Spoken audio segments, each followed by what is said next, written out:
1000 రూపాయలు పట్టుకొని ఏ బ్యాంకు కన్నా పోయి 10,000 మిత్తి కావాలని అడుగుండ్రి. ఎవరన్నా ఇస్తారా? పోనీ అర్జెంట్ ఆస్ట్రం ఉండి దోస్తుగాడే అడిగిండు. 1000కి 5,000 ఇయ్యాలంటే ఒప్పుకుంటాడా? అంతెందుకుల్లా 100కి 10 రూపాయల మిత్తేసుకున్నా 100 కంటే ఎక్కువ రావు.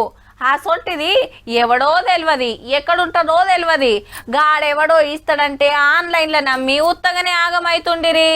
మందిని ఆగం పట్టిస్తున్న బెట్టింగ్ యాప్ల బెండు తీసే కార్యం పెట్టుకుంది గవర్నమెంట్.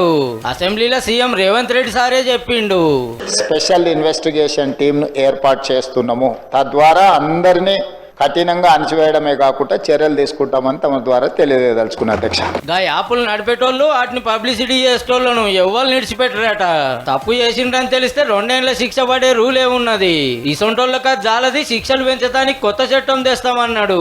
వాటికి ప్రచారం కల్పించే వాళ్లను పోలీస్ స్టేషన్లో పిలిచి వాళ్లను విచారించడం ద్వారా ఈ సమస్యకు పరిష్కారము శాశ్వతంగా దొరకదు. ఎవరైనా ఇందులో ప్రత్యక్షంగా పరోక్షంగా ప్రోత్సహించిన, ప్రకటనలకు సహకరించిన, నిర్వహణలో భాగస్వాములైన ఎవరిని కూడా రాష్ట్ర ప్రభుత్వం వదిలిపెట్టదు. నిమిషానికింత అని తీసుకొని బెట్టింగ్ యాప్లకు పబ్లిసిటీ చేసిన సెలబ్రిటీల మీద కేసులు కట్టి ఒక్కొక్కలను పిలుస్తాండ్రు ఎంక్వైరీకి.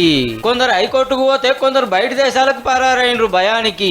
అయ్యో గిట్ల అవుతుందని తెలియదని కొందరు సారీ చెప్పి తప్పించుకోబోతాండ్రు. అటు చూస్తేనేమో ఇళ్ళను గుడ్డిగా నమ్మి లచ్చలు పోగొట్టుకున్నోళ్ళు లచ్చల మంది. ఇజ్జత్కి కొందరు బయటకు వస్తలేరు.